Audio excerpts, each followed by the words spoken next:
Hello, welcome back to my video. In today's video, we are going to talk about observational studies and experiments. So here's some concepts. Anecdotal evidence. So the definition of anecdotal evidence says that a single or a small number of results, often unusual cases that are not representative of the population.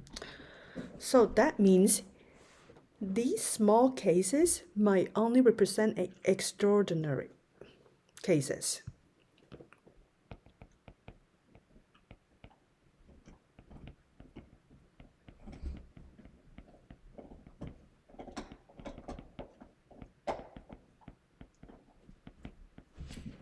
So for example, when you walk in on the campus, you see so many students are there, and then you met two students who took more than 5 years to graduate from SPSCC. So now you draw a conclusion. It must take longer to graduate at SPSCC than other community college. So this is what we say anecdotal evidence. So these two students, you can represent the whole SPSCC student, because you might know that on average, the time that people graduate from SPSCC is 2 years. So this is one example of anecdotal evidence. So here's two characters of anecdotal evidence. One, the data only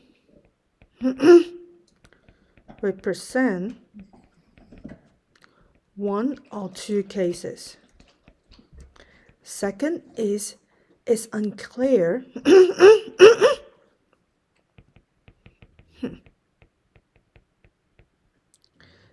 whether these cases are actually represented of the population. So in this case, our population is going to be all of the SPSCC students. Okay, so the next topic or next concept is what is observational study. So in an observational study, researchers gather information without interacting with the subject. So for instance, researchers may connect information via survey, review the medical record or the complaint record. So these are considered observational study. So survey or medical record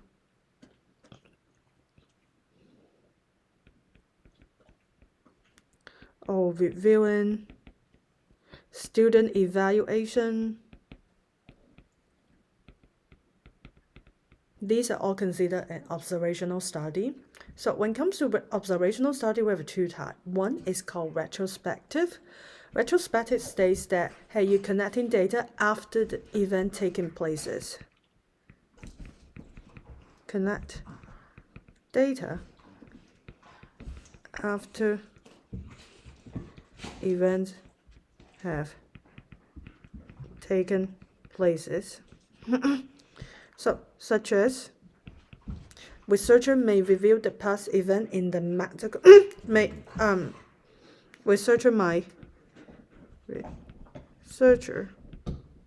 they're reviewing or obtained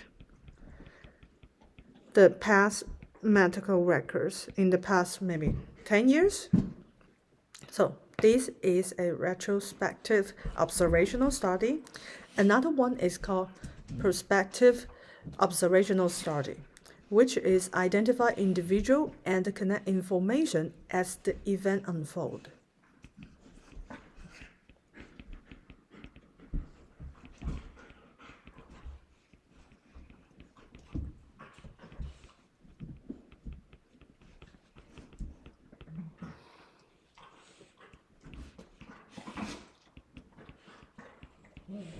That means this study is still ongoing. For example, a medical researcher may identify and follow a group of a similar individual over so many years to assess their health. Such as people might still doing that, like during COVID, people want to know, hey, what's the some medical researcher might interest in the post-COVID, or this is called what, long COVID symptom.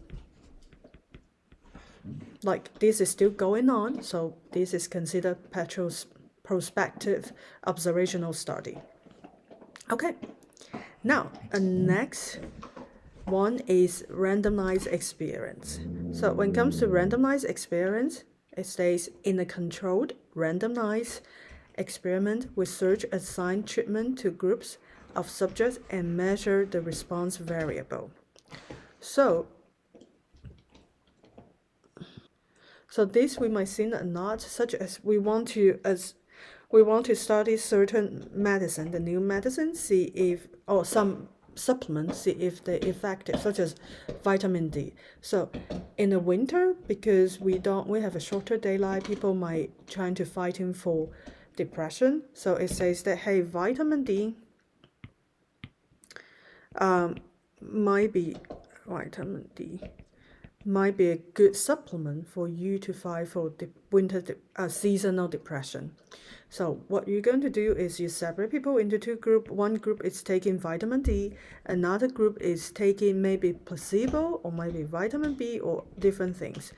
And then we were going to compare these two groups, see what's the depression level after a certain amount of time that they take in this supplement. So this is considered randomized experiments. Okay, so here is some examples. Let's match the description in the proper term. Okay, first one. A group of disabled women aged 65 and older were tracked for several years ending in 2010. Those who had vitamin B12 deficiency were found to be twice as likely to suffer severe depression as those who did not. So, what do you think about this? Is this a anecdotal evidence, observational study, or randomized experiments? So it looks like you're surveying a group of people. It doesn't sound like anecdotal evidence, because anecdotal evidence means you only have a small number of participants or a single participant. So if a group means either a observational study or randomized experiments. So if a observational study, that means you don't interact with the participant. So in here, since they only observe or checked how they doing, they didn't really give them any supplement. So this is going to be an observational study. So when it comes to observational study, we have two types. Either in retrospective, which means these already happened long time ago, and then we're trying to get the data on file, or the other one, perspective. Perspective means this event is unfold. We are still observing this movement. So it seems like, okay, here's the keywords. So you might think, oops, sorry. At beginning, we may think, okay, this is ending in 2021, so that is already past. It should be a retrospective observational study. But however, if you think about this exam or this event has been going on, it's ongoing, the event is unfold. So this should be a retrospective observational study. I'm sorry, not retrospect, perspective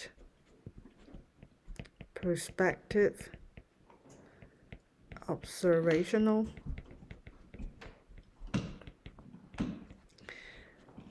because again, the keyword should be the event is unfold. It's still happening.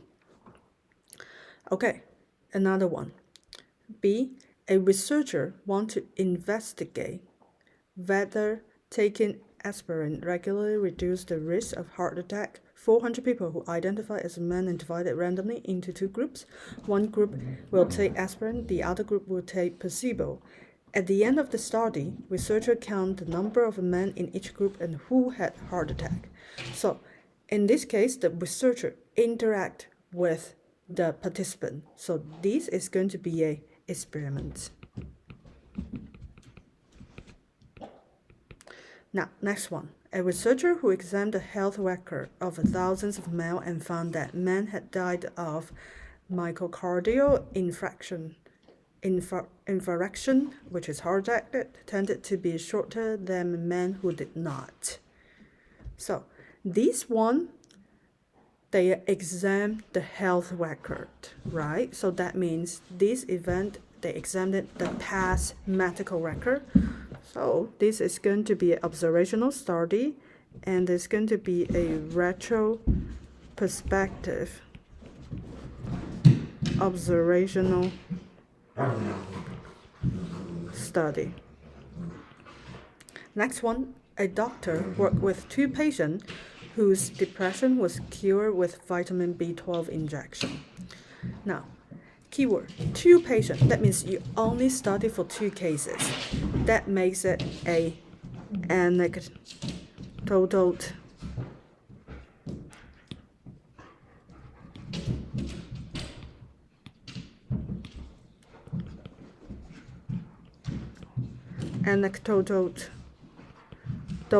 I'm sorry, evidence. All right, next one. In part C above, is it correct to conclude that shorter men are at higher risk of dying from heart attack? Could there be a lurking or confounding variable? So, in here, I would like to explain what is lurking or confounding variable. So, confounding variable. Oops, let me use red pen.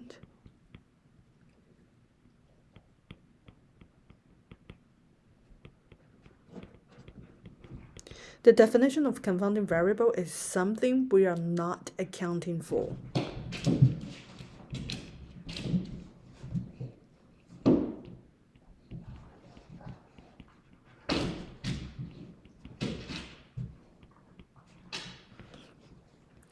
Okay, so lurking variable can be falsely identified as a strong relationship between the variables, or it can hide in a true relationship, such as the most classic common concept in statistics is correlation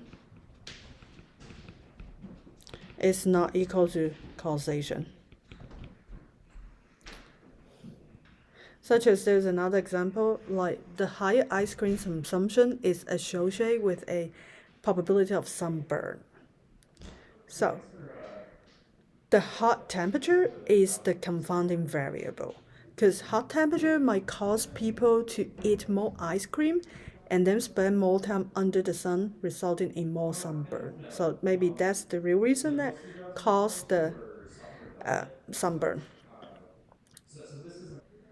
So in this case, our lurk confounding variable could be, hey, these shorter men, they're from certain area, the average is higher.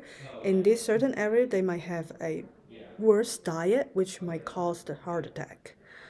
Okay, F, in which above the situation can we infer causation?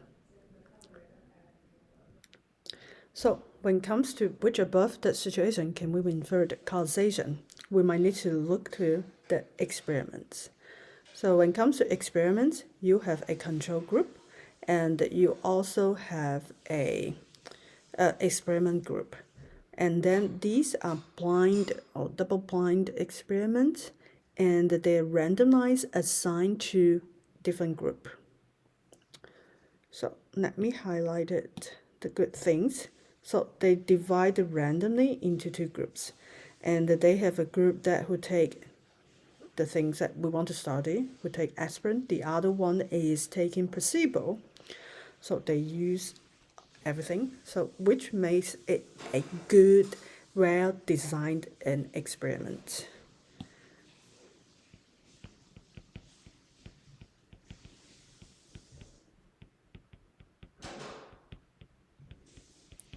For a well-designed experiment, we can generalize, or we can draw a meaningful conclusion.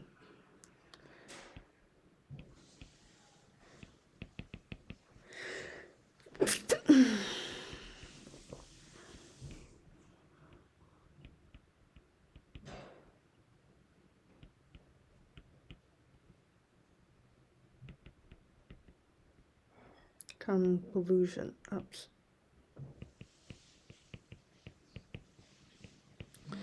In this case, we can infer the causation. Okay, so that's it for today's class. Let me know if you have other problems. See you next time.